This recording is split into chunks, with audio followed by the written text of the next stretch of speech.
So we will continue our conversation about the ego, and I will just repeat that Eckhart is saying that the ego isn't identified with having. And right now we are discussing what having he meant. Let me share the PowerPoint with you.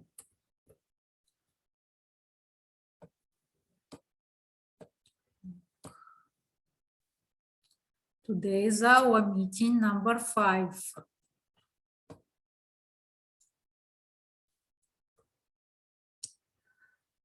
So let's see what I prepared for you. This is what this girl who is sitting and looking at them.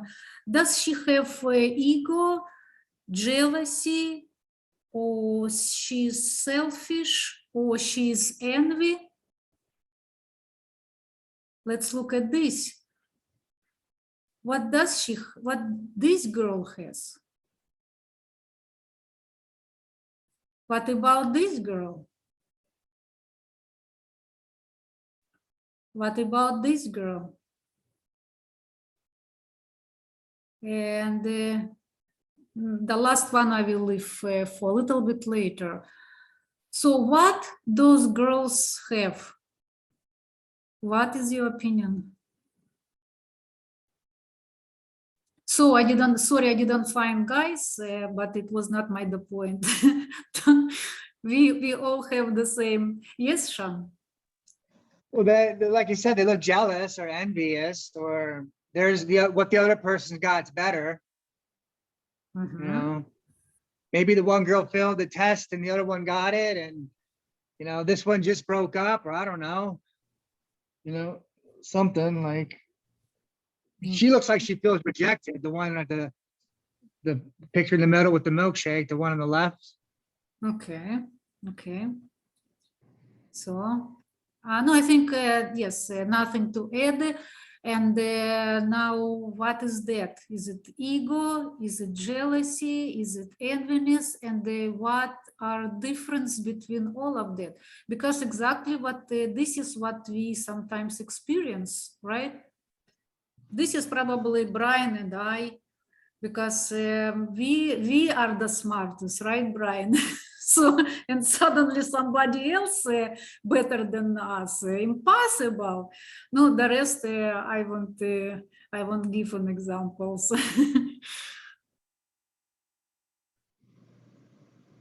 So what's the difference between ego, jealousy? To me, this is jealousy. This is envy.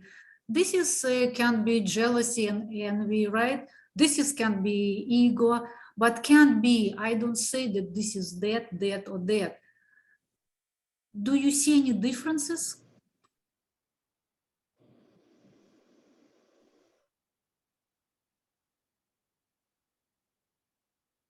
Their emotion of some sort. What I mean, their emotion. I don't know what else to... Good. Richard? Well, their attention is drawn to somebody else, to another person. It seems to be a negative emotion. And so it looks like envy to me. Okay, and yeah, that's right. This is all. This is envy, jealousy, ego. Do you see the difference between these 3 words?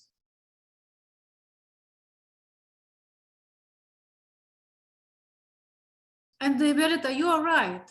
It's practically not big difference. While, for example, jealousy is more harsh. If it, but Brian and Richard, you said correct. It's feeling of desire, for example, another person, and it's more heavy, more negative, and the envy more light, right? This is jealousy. It's people can hurt already when jealous, and when an envy, they are kind of mix admiration and discontent, right? What and how I see the ego is the root. The ego is the root for envy, for jealousy, for greediness. What is greediness? Somebody, she can be greedy, right? She has and I don't. So it's not necessarily she is envious. So what I want to say that we would really know that if we will start, we are approaching ego. And the ego is the root for all of this negativity. Okay? It means we were born with it. What do you think? This is kind of was for me a revelation, because Eckhart Tolle said that ego is identified with having. But he's right again. But see in which age he's going. But do you remember at the beginning I said that all our life is fighting our ego. And why do we need to fight if we were born with it? Just because ego is equal suffering. Simple as that. And again, the degree. If you have little ego, you little suffer. If you have middle ego, you middle suffer. If you have great, huge ego, you are suffering tremendously. So now it's your choice. Do we need to work on our ego or not? And now you can see the amount of you suffering, this exactly equal amount of your ego. What is opposite of ego? Humility. So this is another way, spiritual way to work on our ego, just start to be more humble way. Acceptance, we talk a little already about it. But okay, let's come back to Eckhart Tolle. Yes, Richard? Well, it's interesting to notice that and to understand that there's always going to be differences between different people. You know, one person is going to have more than another, or one person is going to be taller than another, just purely out of physical traits. And yes, it's a matter of how we deal with differences that we see every day in our lives. Beautiful. How do you think can we do it?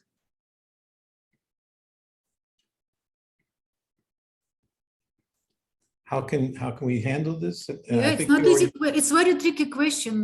Don't think that it's very easy to answer.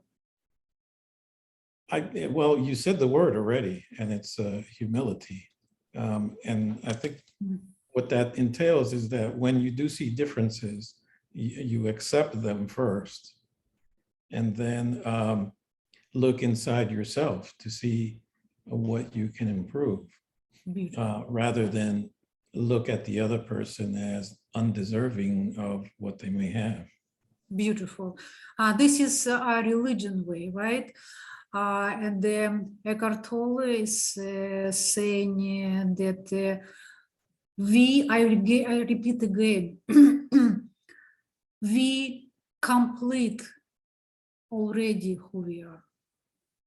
And when we will find what that contentment, joy, peace inside of us, the rest, we will still need it, but it will be like a game for us, as a play for us, as a fun for us. Right now, don't know what he's saying, that we are searching identification and fulfillment through outside, through things, through intelligence, through possessions, through everything, but it never will end. This is how our ego is working. You know, some billionaires who have 200, 300 cars. Do they need it? And why do they do that? They cannot stop. They think another car and I will be happy. Another car and I will be content. Another car and I will be another house. So don't think that when you will get your million, that you will say, now I am done for the rest of my life. Ego doesn't work that way. As soon as you get 1 million, you will need the second million. As soon as you get the second million, you will get the third million. And then billion, never stop. And when I was in my college, on my psychology classes, we studied that there is no proof that the millionaire and billionaires are happier than regular people. And if amount of us, there is millionaires, just think, can you say that you are much happier than some people? Practically not. I was in Russia, I had my business, I was a millionaire. I felt absolutely the same. I felt absolutely need for my another million, like somebody felt for something smaller. Of course, we need to satisfy our basic needs. This is absolute necessity. And one interesting moment, what Eckhart Tolle is saying, that we identified ourselves through the eyes and opinions of others.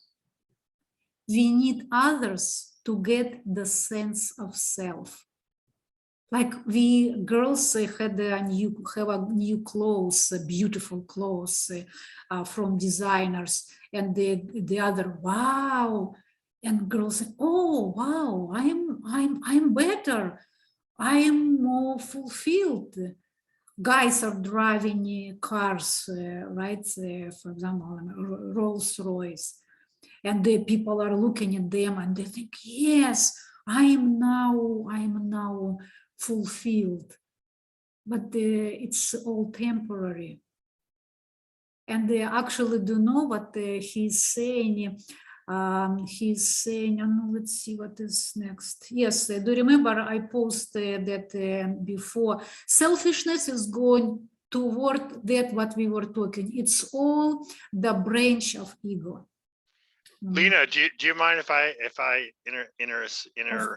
interrupt? I guess. Of course. Sorry. Please, I love it. Okay, I just wanted to build on what Richard said before. You know, what his comment about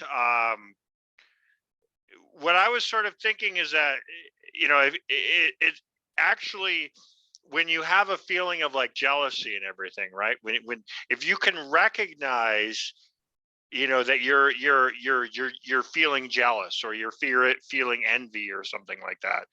If you can actually get to the point where you can like recognize this, you can actually learn a lot about like yourself and what's driving you and stuff like that. Is to actually, you know, sit there and realize, it's like you realize all of a sudden you're like, oh, like that one woman who has a bigger plant or whatever, and the other girl, she's looking at her thinking, you know, oh, that girl has a bigger plant than me or whatever. It's like you can start asking yourself, well, why am I like, why does that matter to me? Why does it matter? You know, and so it's sort of, you know, the whole watching yourself or whatever, watching your mind, that when you realize like, oh, I'm feeling very envious, it's a chance to sort of learn about, well, why am I envious about that? Why does that matter to me? You know, Exactly. So it's actually, it can be used as a good opportunity to sort of learn about what's driving you, or why are you, you know. So it's, I guess, Great. as we learn. Great answer, Edin. It's what Aristotle said, learn yourself and you will know the world.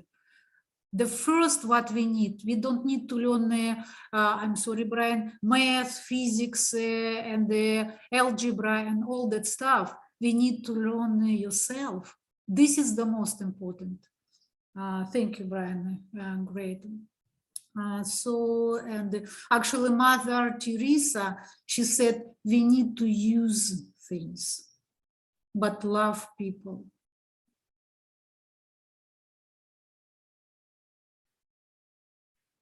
And this, so it's all Eckhart Tolle. He said, does anybody want to read? I'll read it for you. Yes, yes. No content will satisfy you as long as the egoic structure remains in place. No matter what you have get, you won't be happy. So there is wouldn't be no end because the ego is never satisfied. And we don't need to be angry on our ego. Ego is a useful instrument. It's how we communicate. It's our self-esteem, self-importance. We just need to go beyond our ego, how we are going beyond our thoughts. We need to control our ego. Not ego is, right now what? Ego is controlling us, and how Mo said the thoughts are controlling us. We just need, who is like, don't know, say, who is the master of this home? Me. But right now, masters of your home, it's your thoughts and your ego. Are you a marionette, which is following your ego and following your thoughts? I would be already angry at yourself. So let's be angry and don't blame ego again. Don't blame your thoughts. They are wonderful tools. They are just out of control. That's it. We are here to control them. And the last thing, you remember we discussed it last meeting. I don't plan to come back, but I want to share with you what Tolle is, how he is trying to give us a practice, how to work with it. Does anybody want to read, please? Wants to read? I'll read it. Yes, please, Mom. Thank you, Shantu. Accept the act, whatever the present moment contains. Accept it as if you had chosen it. Always work with it, not against it. Make it your friend and ally, not your enemy. This will miraculously transform your whole life.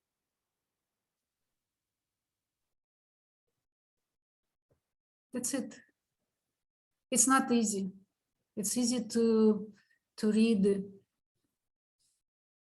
It's easy even to say, but it's not easy to do, but it's possible.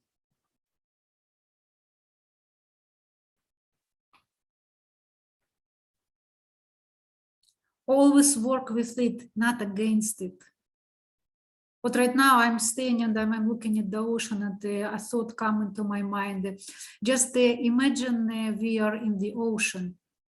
And if we will start to fight against the ocean, for example, we are resting and suddenly a storm came and we say, what the hell, it storm came, stop it, I don't want you.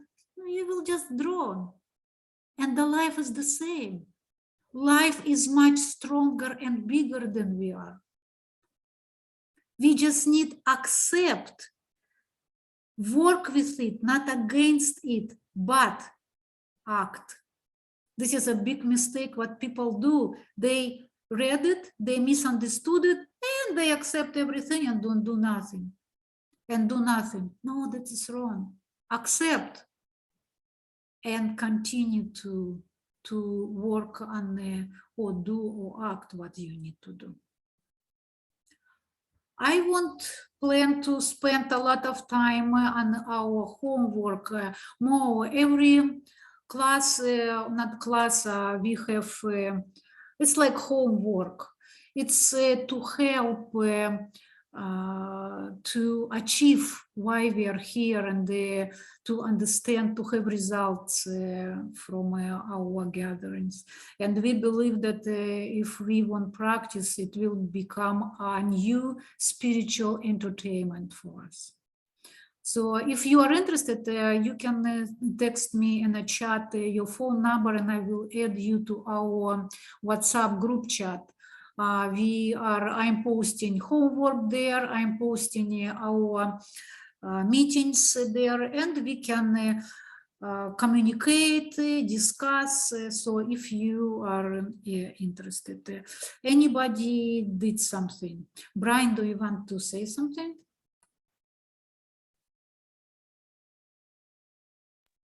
Yeah, well, I was going to add that, thinking about the sort of what you're saying about where the ego comes from or whatever, it seems to me, based on what we've said and everything, that it really comes out of the idea that once we recognize that we're a separate being than everybody else, or that once we recognize ourselves as something, like most animals don't do this. In fact, I don't think any other animal really can, but we recognize ourselves as a separate thing than other people. Sorry, I'm not doing it very well, but I'm not explaining it very well. But and so once you recognize yourself as a separate thing, and that you and to a certain extent that you can build yourself up and everything, then the ego sort of comes out of that. And I don't think that's not a bad thing. Pretty much what you're saying. I mean, we almost have to, in everything we do, we have to recognize sort of the only way we learn anything or can do anything is sort of recognizing the differences and sort of stuff like that. So that's sort of how we learn, right? Yes. I mean, imagine, like if you're going to a wall and you can't recognize a door from the wall. Mhm. We can only really learn, and fundamentally to our way of building knowledge is through differences, is what I'm getting at, is that differences. And that one of those crucial differences is from ourselves, from others. And most animals can't really do this very well. They can't do it at all. Like if you show a mirror to a chimp, he won't recognize that as himself. He'll never recognize that the creature in the mirror is actually himself. Why? But we as humans can. Why? We can do that. And it's something in that recognition of us as self that sort of the ego grows out of. And that it's not a bad thing to actually have it. It's kind of necessary to everything that we are, but it becomes something where it becomes like running your life, that the issue Uncontrollable. You're right. Yeah, when it sort of becomes too big and almost, a monster, as it were. Yes. So it's kind of, but I guess just sort of building on your point about ego itself not being a bad thing.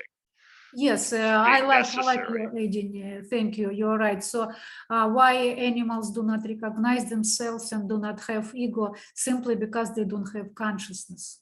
Only human have consciousness. And again, I love what you said. So we just need to control beautiful thing as our mind and our ego.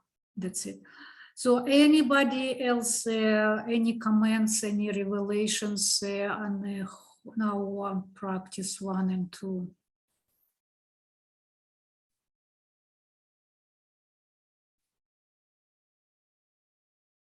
We actually have even practice number 3. Is anybody?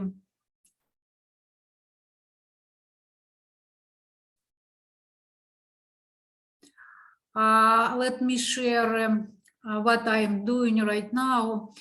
I am combining. I pretty well feel myself. So then I started to listen, hear, actually not listen, hear around me. And now I'm not only hearing or I'm only feeling, I am working, especially it's very good on nature, and I'm at the same moment, I'm hearing and feeling. And this is even much deeper, go away from my thoughts. So this is all helpful steps to at least as the first step to disidentify yourself with your thoughts, because it's extremely difficult. So, and this would be our practice number 4. Is anybody wants to read? I will. Thank you. Practice 4. Make it a habit to ask yourself, what's going on inside me at this moment? That question will point you in the right direction. But don't analyze, just watch.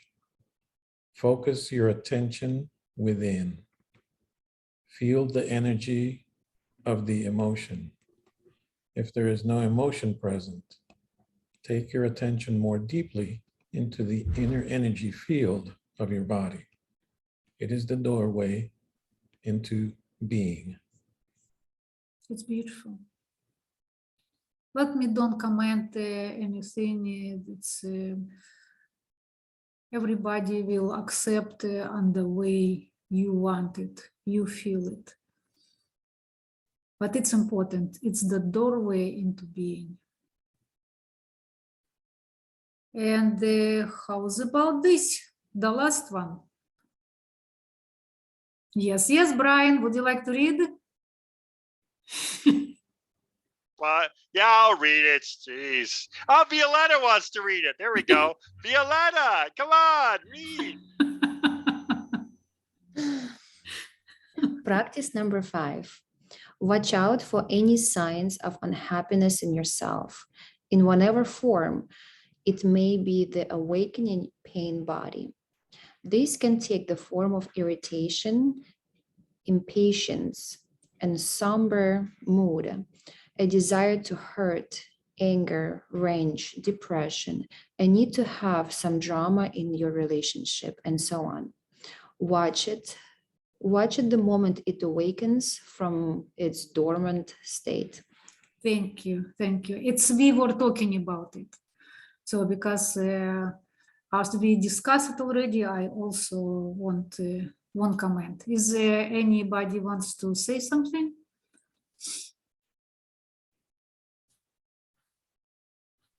I would say Violetta read that very well. She had a good pacing and everything. She did that very well. Very skilled reader, Violetta. Thank you, Brian. Your tone of voice is very calming and beautiful. Yes, I like it too. Okay, guys, we have time to finally listen. We need to go ahead.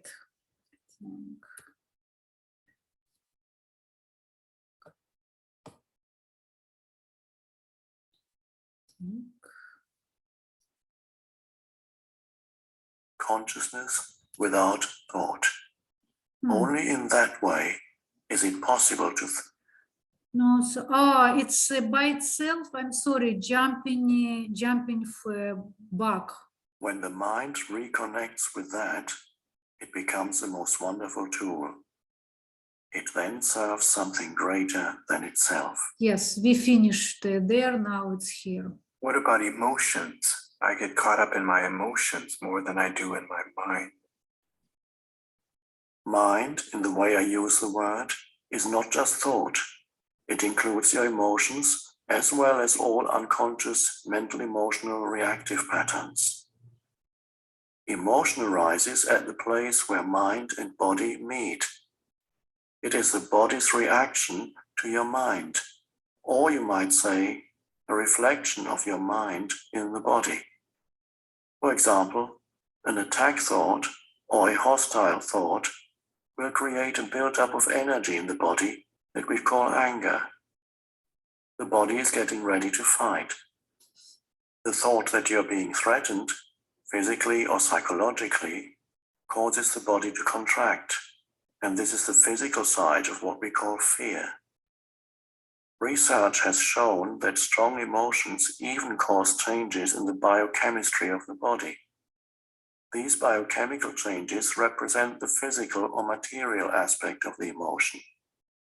Of course, you're not usually conscious of all your thought patterns, and it is often only through watching your emotions that you can bring them into awareness. The more you are identified with your thinking, your likes and dislikes, judgments and interpretations, which is to say, the less present you are as the watching consciousness, the stronger the emotional energy charge will be, whether you are aware of it or not. If you cannot feel your emotions, if you are cut off from them, you will eventually experience them on a purely physical level, as a physical problem or symptom. A great deal has been written about this in recent years, so we don't need to go into it here. A strong unconscious emotional pattern may even manifest as an external event that appears to just happen to you. For example, I have observed that people who carry a lot of anger inside without being aware of it and without expressing it are more likely to be attacked, verbally or even physically, by other angry people, and often for no apparent reason. They have a strong emanation of anger that certain people pick up subliminally and that triggers their own latent anger. If you have difficulty feeling your emotions, start by focusing attention on the inner energy field of your body. Feel the body from within. This will also put you in touch with your emotions. We will explore this in more detail later. Any comments?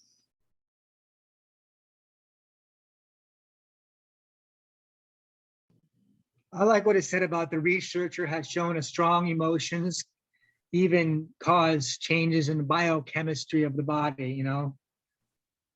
Yeah, this How is so well-known fact. Yes, Shan, continue, please. No, that was about it. That really stuck with me. Mm-hmm. Yeah, you bring about what you think about too. When it goes down here about, you know, triggering being attacked, you know, maybe you had something going on in your head and the day unfolded to where you're arguing with your boss, your coworker, or something goes wrong, you know? Yes, Shan. Richard? Yes, that is very interesting. That if you have emotions inside that are unexpressed, that it attracts that same emotion from other people. Very interesting thought.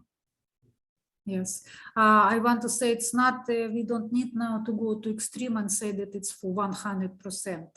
Of course not. There is some people who are extremely angry, they don't need any attraction of somebody else. They are prognosing their anger by themselves. But this is very possible and often case. Yes, I agree. And for this, I just want to remind you again and again, and myself as well, that this was eventually what this is. If you if you don't express like your emotions, you cut off your emotions. Well, this is very important, right? I think the word was latent. I like that word. I wrote it down. Latent? At the bottom it says latent, yeah, latent, like hidden, concealed. Right. Yes. Unexpressed, you know what I mean? Yes. Unmanifested or not developed. Yes. So you can have a physical problem or symptom. So then what to do? Accept. What is our irritation? What is our anger? What is our frustration? And simple resistance. We resist. Like I gave an example about the ocean. If I'm lay down on very comfortable, for example, on my little boat, and suddenly storm will come, I can be irritated, right? I can be frustrated. And I can start to fight with the storm. What the chances that I win? It's useless. The same, whatever life gave to you, something which you cannot change, accept it.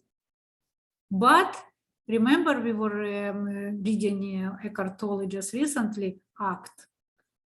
Accept, irritation and anger will leave, and you will continue to work. This is how to live happily and healthy. Can I continue?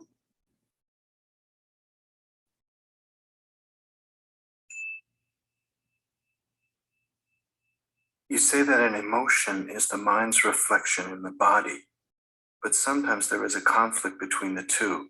The mind says no, while the emotion says yes, or the other way around. If you really want to know your mind, the body will always give you a truthful reflection. So look at the emotion, or rather, feel it in your body. If there's an apparent conflict between them, the thought will be the lie, the emotion will be the truth. Not the ultimate truth of who you are, but the relative truth of your state of mind at that time. Conflict between surface thoughts and unconscious mental processes is certainly common. You may not yet be able to bring your unconscious mind activity into awareness as thoughts, but it will always be reflected in the body as an emotion, and of this you can become aware. To watch an emotion in this way is basically the same as listening to or watching a thought, which I described earlier. The only difference is that while a thought is in your head, an emotion has a strong physical component and so is primarily felt in the body. You can then allow the emotion to be there without being controlled by it. You no longer are the emotion. You are the watcher, the observing presence. If you practice this, all that is unconscious in you will be brought into the light of consciousness. Any comments?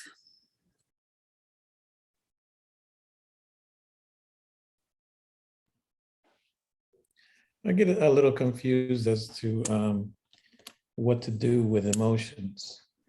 I certainly have tried to control that in my life, but yes, it's something that does reflect itself in the body.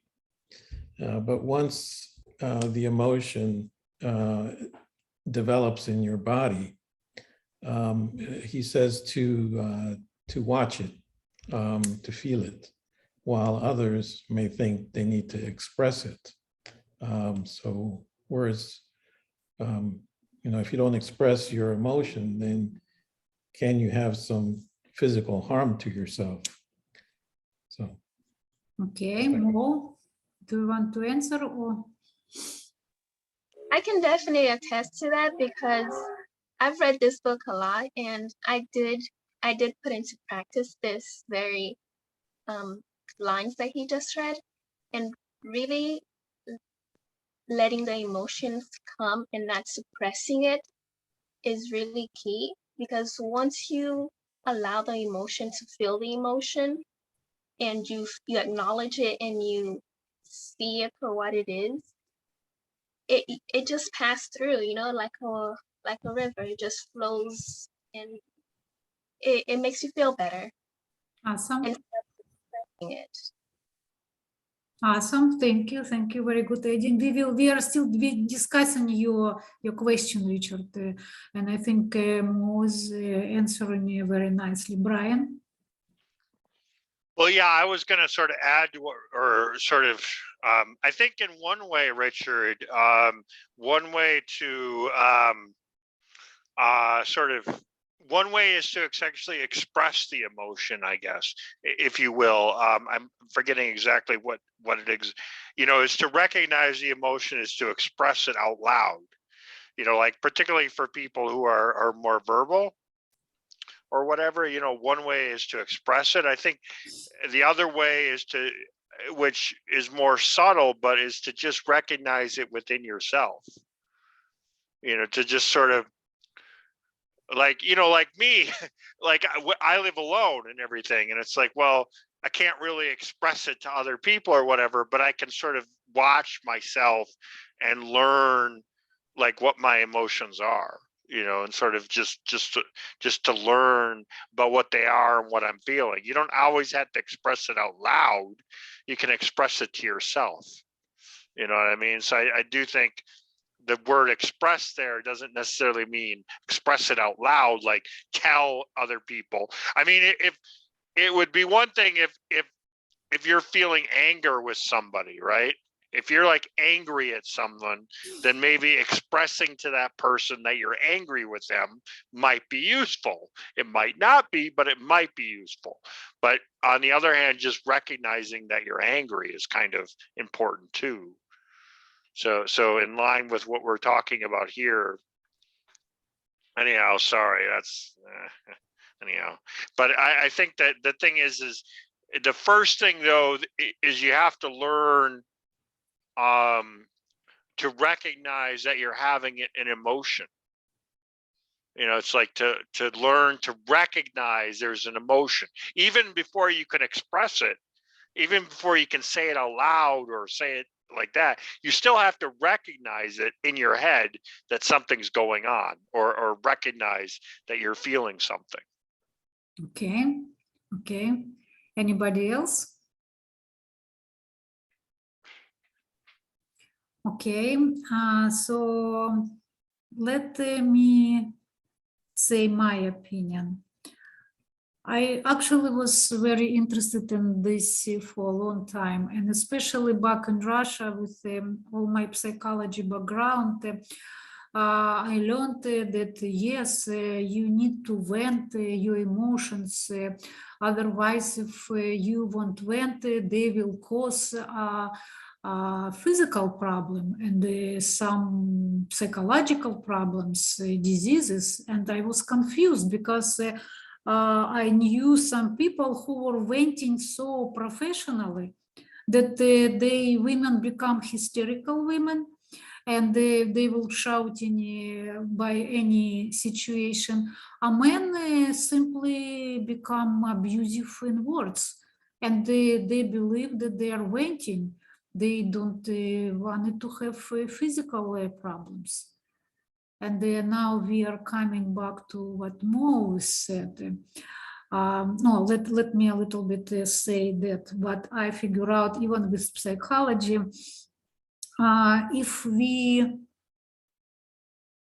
no, actually what Mo said, we need to change our mind to approach that emotions. If, for example, we swallow emotion and didn't express, and we keep dissatisfaction, and we keep condemnation, and we keep offense inside, then this emotion is harmful.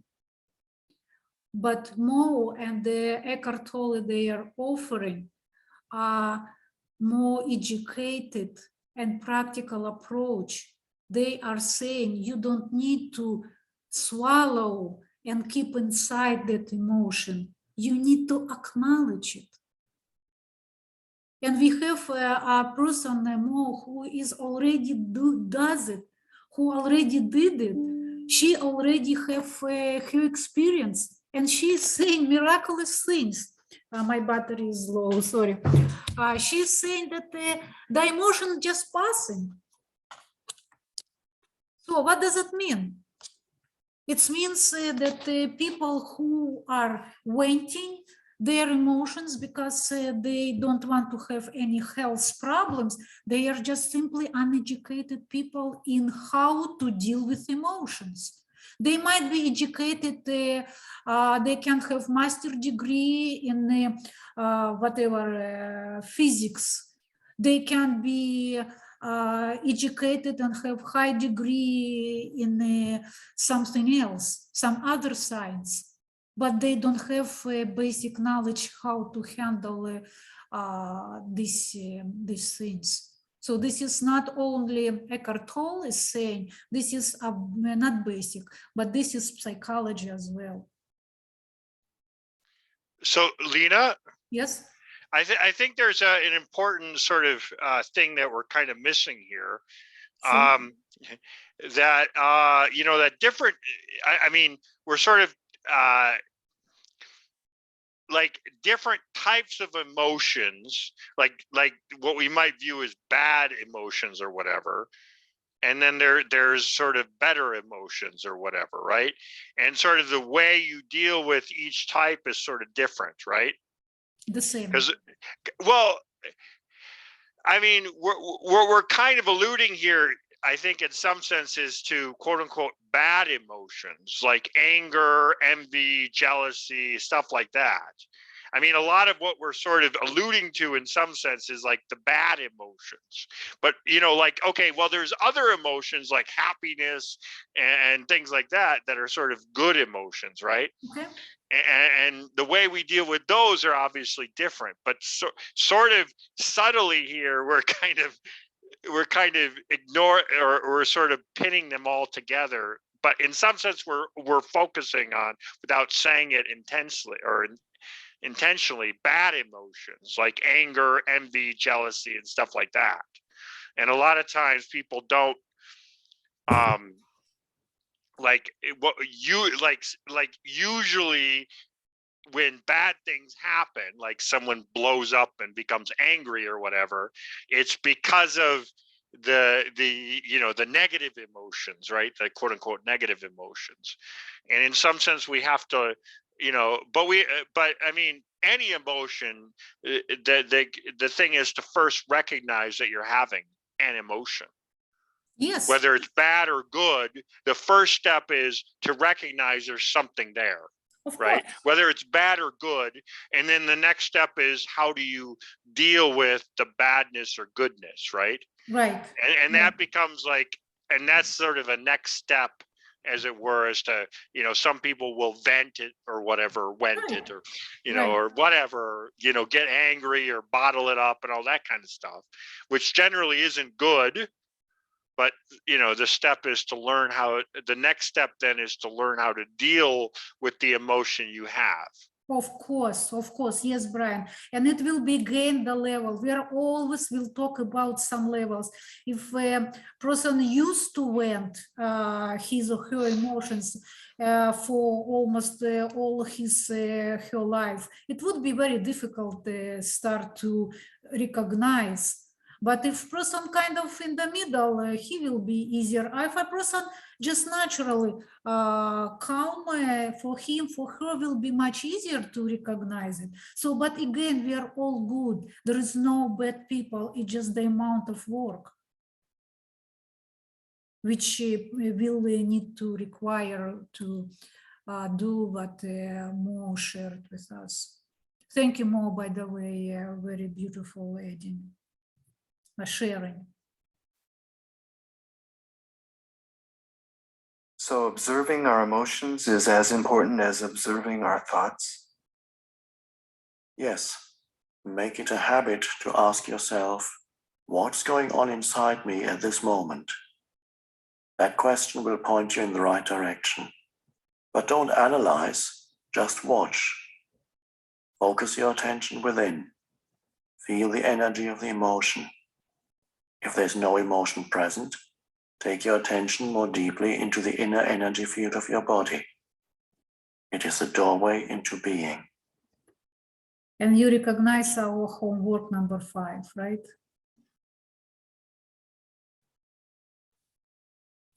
We can listen more, or we can take our takeaway, and it would be 7:30.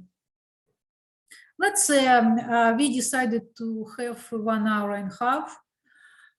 So we have exactly 5 minutes. Please, what you want to share with us, what you're taking with you, what is your takeaway? I think number 5 is a good habit to get into, or not habit, but what was it, homework? That's good. I like what you said. You actually said a very good. How can we get a habit? Guys, habits do not fall on our heads. I promise Practice, I to mean, you. sorry, I meant No, practice, it's practice. beautiful. You said what you said, I love it. Habits do not fall on our heads. We need to work toward habits. And bad habits, we are getting like this. Why? Why?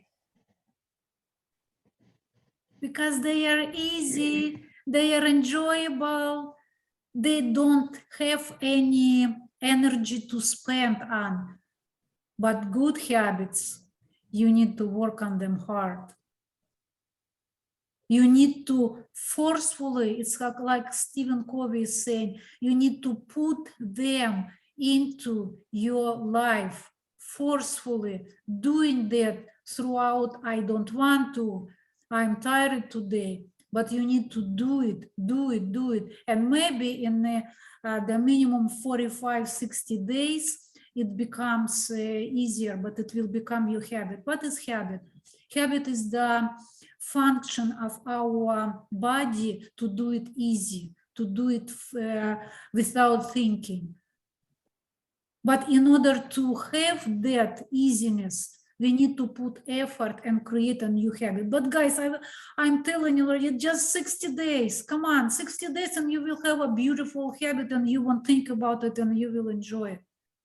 So Shan, thank you so much. You said wonderfully.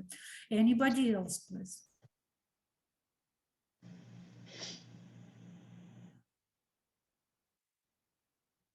I was thinking about analyzing the thoughts, because often we go into our heads, but we overanalyze instead of just being a watcher. I know for me, I analyze a lot. So I'm still practicing watching my thoughts and not overanalyzing it and running a whole circuit. Yes, thank you Mo very much. And read again our practice. It's all from a book of Eckhart Tolle, and a couple practices I just add. I had a consultation. I was talking to another enlightened person. Practice is very important, and unfortunately, a little bit. Eckhart Tolle is lack of practice, because we talked last time, he got his enlightenment like this, and he really doesn't know how to put practice, and it's the major critique of his book.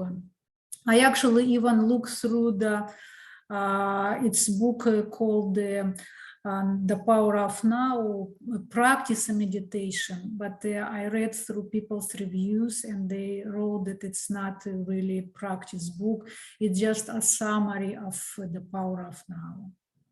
So, but this is all practice to help. What you said that you like to analyze and just be a pure watcher of your thoughts. It's good, but it's not enough. It would be during the time boring and annoying to do the same and the same. This is why I'm offering. You can be your auditory aid. You can start to just listen. Then you can start to feel yourself.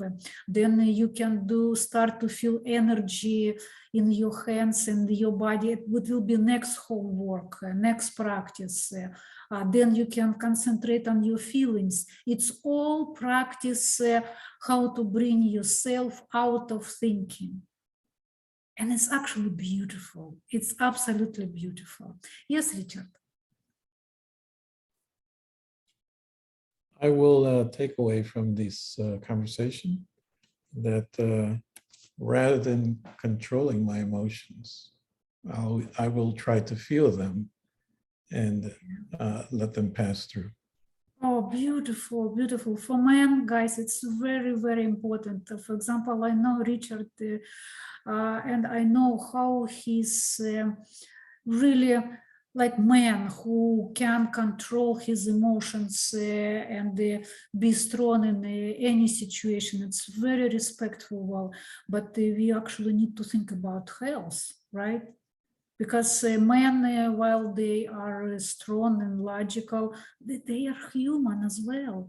They are stronger than women, but they are not like metal robots, right? Thank you, Richard. I'm very happy to hear that. Brian. Well, I can sympathize with Richard. I know that it's hard to do. Particularly, I think built up on the idea that, you know, you have to be strong and everything, and, you know, and being and having any emotion is sort of a sign of weakness and stuff. But I was going to say that Mo, I can really you know, what you mentioned about sort of the analysis, it's almost becomes analysis by paralysis from analysis, I guess is the word, and that in itself can be very difficult to deal with. But I think beginning to recognize it is sort of the key, you know, recognizing that what you're doing, you know, sort of almost, you know, getting that proactive gap, as it were, you know, recognizing that it's happening, that you're over analyzing or whatever, and stopping it and slowing it. So just recognizing it alone is an important step. Yeah, yeah. Our girls, do you want to say something? If you want, I don't never push. Violeta, Valentina. I would say it's interesting how it says that you need to watch your mind and the body, right? What it feels, the emotions, the mind and the emotions. I have not done it, and it's very interesting. It's Violeta, it's what Einstein or Aristotle, he said, learn yourself. But nobody told us to do that. Why they didn't tell us? Because they didn't know. Why we didn't accept his wisdom, which is over 1,000 years old. It's not new what I'm saying that. We are cut off in our ego. We are cut off in our thoughts. And maybe it wasn't our time. Everyone is coming to that. To know who are here, I can't tell that. Of course, it's my personal belief, but guys, this is the top spiritual knowledge.